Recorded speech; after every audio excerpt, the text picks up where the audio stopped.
Boa tarde, pessoal.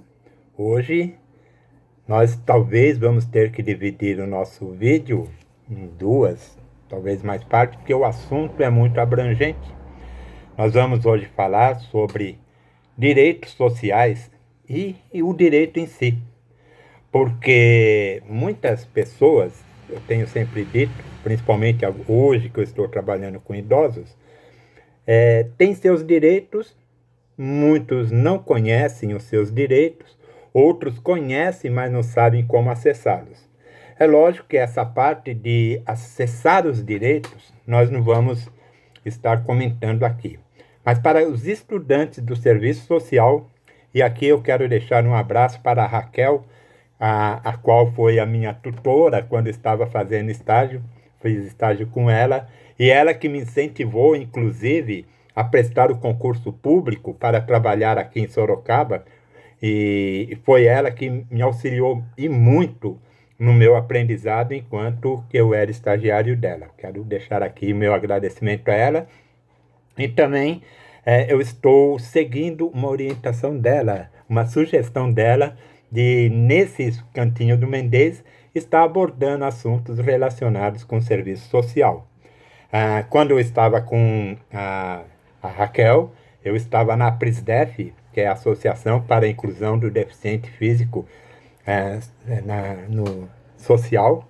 Então, eu fiz esse aqui não dá, a letra aparece ao contrário, está aqui o meu nome, Roberto Mendes.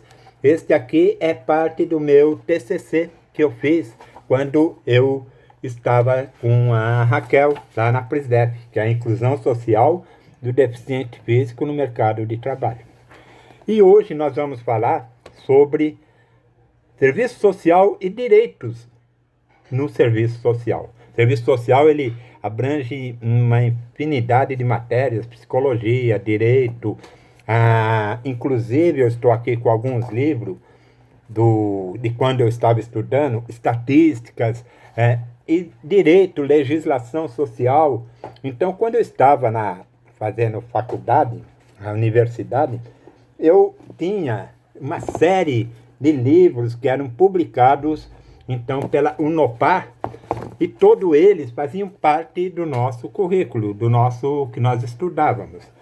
E entre as matérias estudadas estava o serviço social. Tenho aqui um livro que é o curso de Direito do Serviço Social. Dentro das matérias do Serviço Social estava o curso de Direito, nós estudávamos Direito. Porque para você orientar as pessoas sobre seus direitos sociais, você tem que conhecer um pouco dos direitos que essa pessoa tem. E também dos seus direitos. Então, eu também li e muito. Aqui é direito civil, as obrigações, os direitos que você tem e as obrigações que você tem. Eu já falei para você numa outra postagem a respeito de um outro curso que eu fiz, que era integração de competência no desempenho das atividades judiciárias com uso e dependentes de droga. Eu trabalhei 2 anos com dependente de drogas. E esse curso vinha um DVD junto com o livro, e a integração de competências desse curso, ele foi ministrado pela Medicina da USP, o Conselho Nacional de Justiça, Secretaria Nacional de Política sobre Drogas e a Universidade de São Paulo, de Faculdade de Direito. Esse curso que eu realizei pela USP foi muito bom no que se diz respeito ao direito. Eu sempre fui muito pesquisador dos direitos que nós temos, dos direitos. Você não pode querer fazer determinadas coisas se você não tiver conhecimento daquilo que você está falando e do que você está se propondo a fazer. Eu conheço muitos assistentes sociais que não sabem os direitos.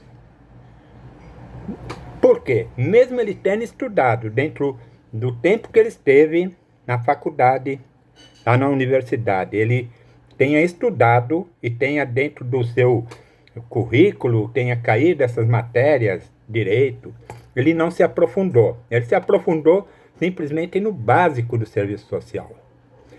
Tem assistentes sociais que conhecem um pouquinho do seu código de ética, mas a parte que diz respeito aos direitos sociais, ele não conhece muito. E quando conhece, ele não aplica muito no seu dia a dia. Por exemplo, eu vou dar alguns pontos básicos do Código de Ética do Assistente Social. A defesa intransigente dos direitos humanos, recusa do arbítrio e do autoritarismo. Eu conheço assistente social e até outros profissionais que trabalham dentro do serviço social, com idosos, com o pessoal dependente químico, nos CRAS, nos CREAS. Eu conheço muitos que essa parte que fala recusa do arbítrio e do autoritarismo passa batido.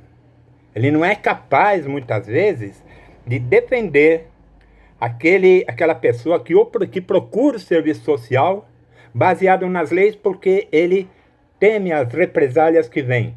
Mas quando se fala de direito intransigente dos direitos humanos, defesa intransigente dos direitos humanos, recusa do arbítrio do autoritarismo, ele não pode titubear porque em defesa de si próprio. Ele está ali como fazendo serviço social para defender os interesses daqueles que o buscam. Uma outra coisa, ampliação e consolidação da cidadania, considerada tarefa primordial de toda a sociedade, com vistas à garantia dos direitos civis e